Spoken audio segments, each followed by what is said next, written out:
So let me ask you a question. If you, let me ask you this. Let me put it this way. It just came to me how I'm going to open this up. If I had, and this harkens back to the movie The Matrix. If I had a red pill in one hand, the palm of my left hand, I had a red pill,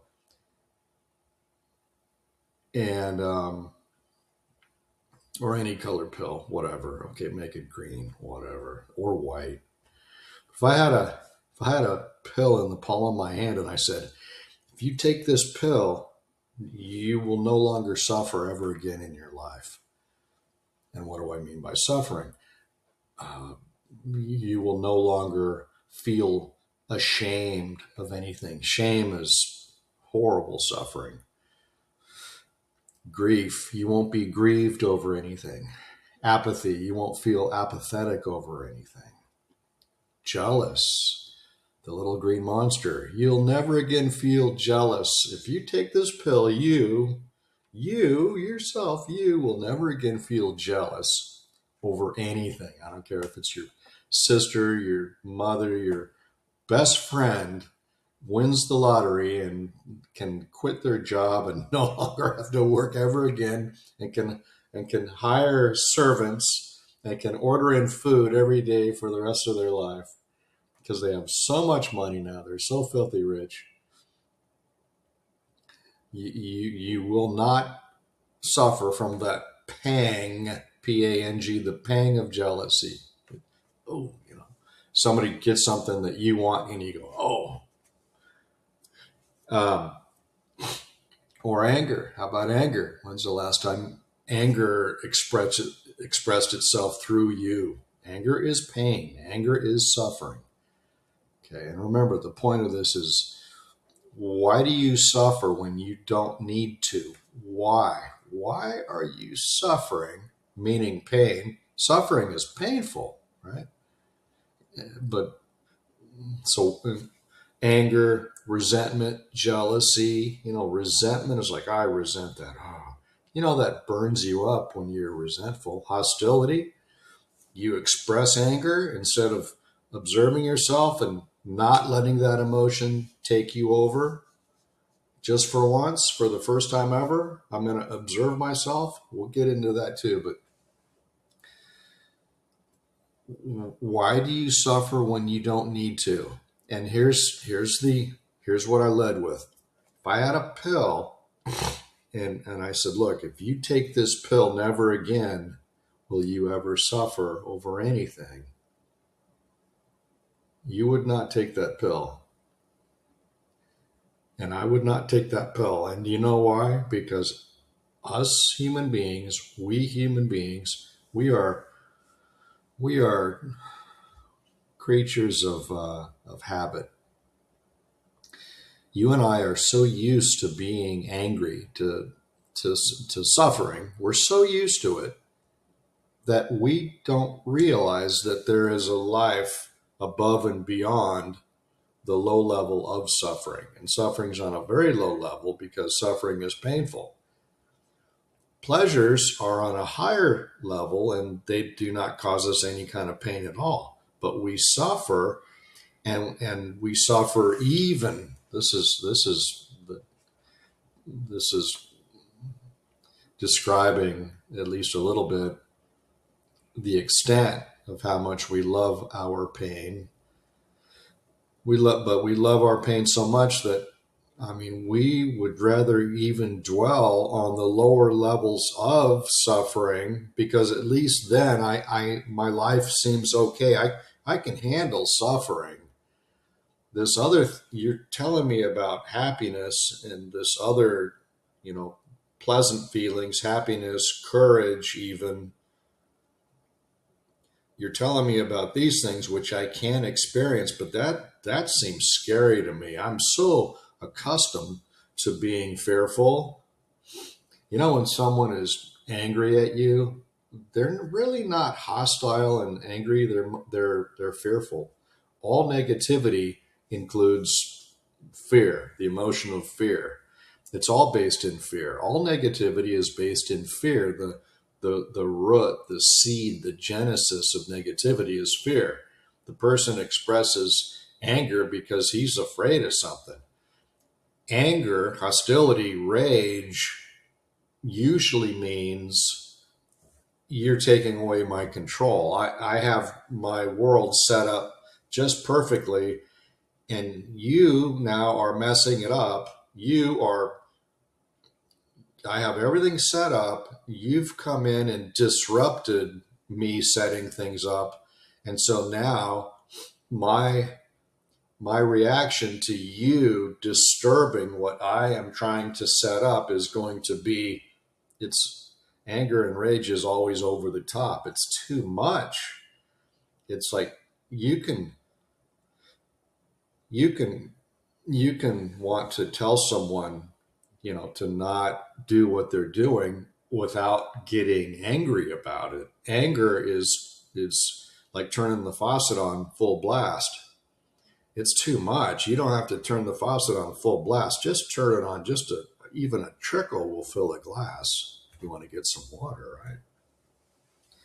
So anger is always like it's over the top. It's a reaction it's too much. It's like, why are you getting angry? It doesn't even matter what happened. There's no reason to get angry.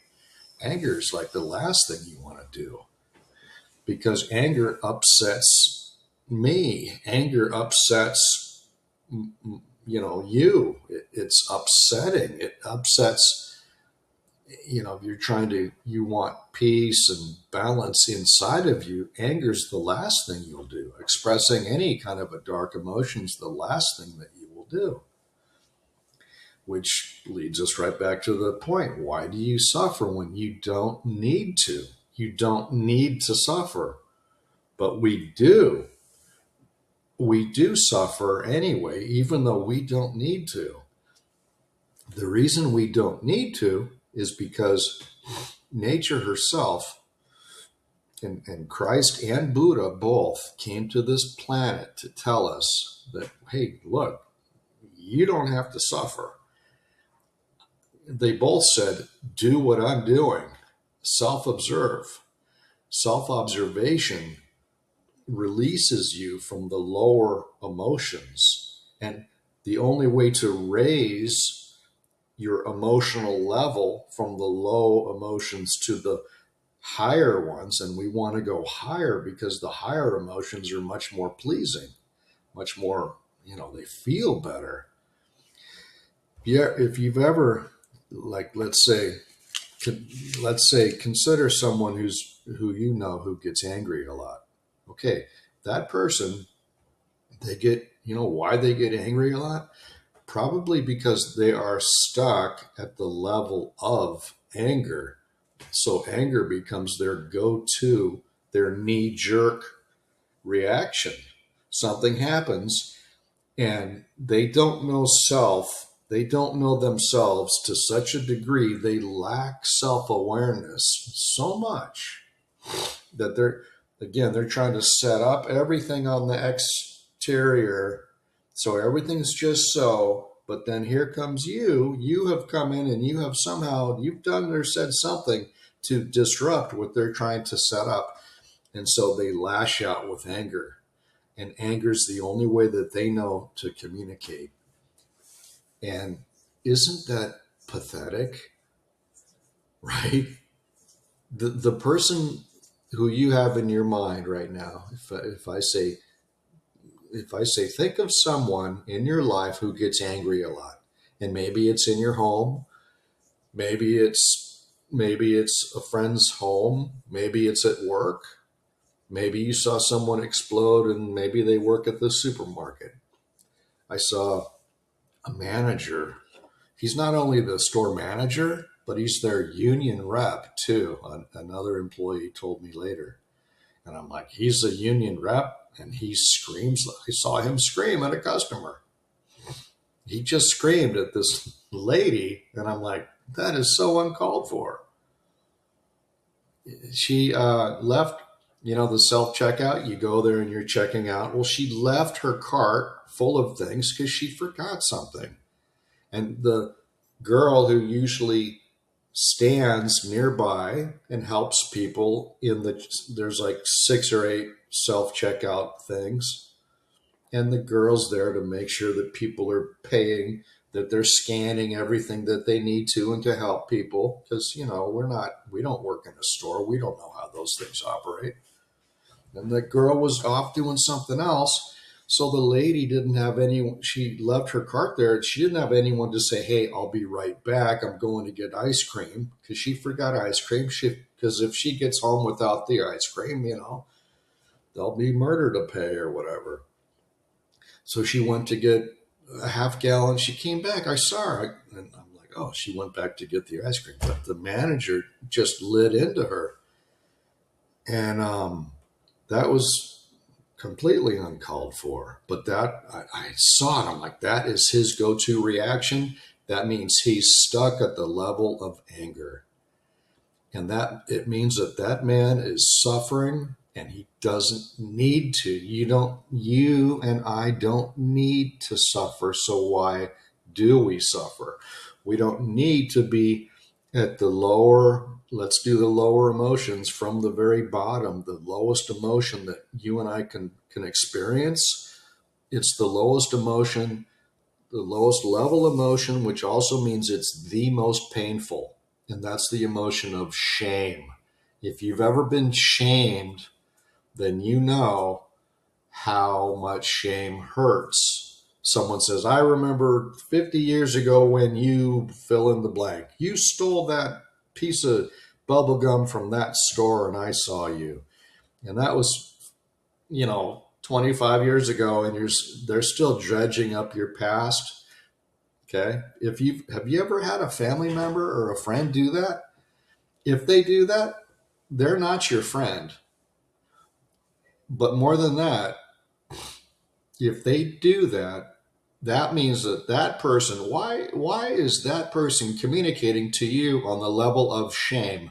Why are they remembering an incident that they know if they bring it up, if they communicate it, if they describe it openly to everyone there for everyone to hear, they know that that's going to cause you pain. So the person who communicates a message of shame, I can only communicate my level.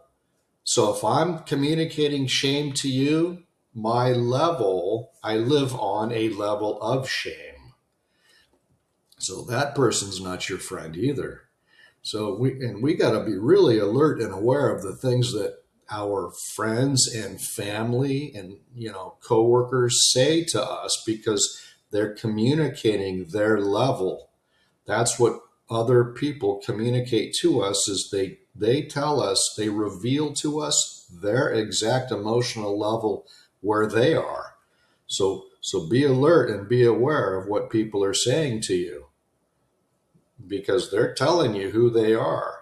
And I'm so guilty of going through life giving people a lot of rope. Just, okay, they didn't mean to say that, whatever, just like sloughing it off or apologizing for them or letting it slide. Man, I've done that my whole life, but it's wrong. And what we should do when, like, if somebody says something, Jack, remember the time when you, whatever I did, my response should be directly to them. Why are you bringing up the past? Why are you bringing up something like that? But you never ask a question unless you already know the answer. And the answer is, they're trying to shame me. They're trying to cause me pain. And if there's anyone on the planet who's trying to cause me pain, is that person my friend or my foe? That person is my foe. They're not on my side. They're not helping me. They're not living in this moment right now where there is no pain, where pain and suffering do not exist. So why should I have any relations with that person at all, no matter who they are? It could be my mother, my father, my siblings, or anybody, relatives, friends, Right? So I'm telling you, if you know anyone in your life who consistently shames you or even once shames you, they're trying to hurt you. They're trying to cause you pain. They're trying to keep you at their level because misery does love company. Misery loves company. And they want to commiserate with you. Commiserate means two people being miserable together. Hey, come on over. I'll tell you my problems. You tell me your problems, and we'll commiserate. You've heard that word, right? So look, we suffer when we don't need to because we love our pain. We need you and I need to fall out of love with our pain because we're not here to suffer. We're here to be happy in life. We're here to enjoy our life. We really are. We were born to be happy. Yeah. So quickly, uh, uh, um, uh, the, shame, the lowest emotion that I can experience is shame. And then apathy, apathetic. I don't want to do that. Apathetic. Grief, grieving, like I'm grieving over something. Anger, that's a low, painful emotion. Anger, resentment, jealousy. Only at the level of courage, that's an emotional level of courage, do human beings begin to get out of it. So if we, you summon just a little bit of courage to dare to do something different with your life, summon a little bit of courage, and that courage is the emotional level where you and I begin to change. So here's your assignment. Summon a little bit of courage, just a little bit, and go to my website, jackcarterbooks.com. Just go over there, take a look. You'll see a book there called The Happiness Habit. It's actually 3 books, and it's a boxed set. It's a trilogy. I'm not trying to sell you a book. Just look at it. Just look at the website, okay? What you're here to learn how to do is to self-observe. With self-observation, you and I will no longer suffer from these low, dark emotions that we presently suffer from. Self-observation raises your level from low emotions, which are painful, to the higher emotions, which are pleasing. And right in the middle, the change point is the emotional level of courage. Okay? So we've described all the low emotions and we've got to courage. There are emotions that are higher and much more pleasing than even courage. The pleasing emotions are the ones that are up high. That's where you and I are going to go.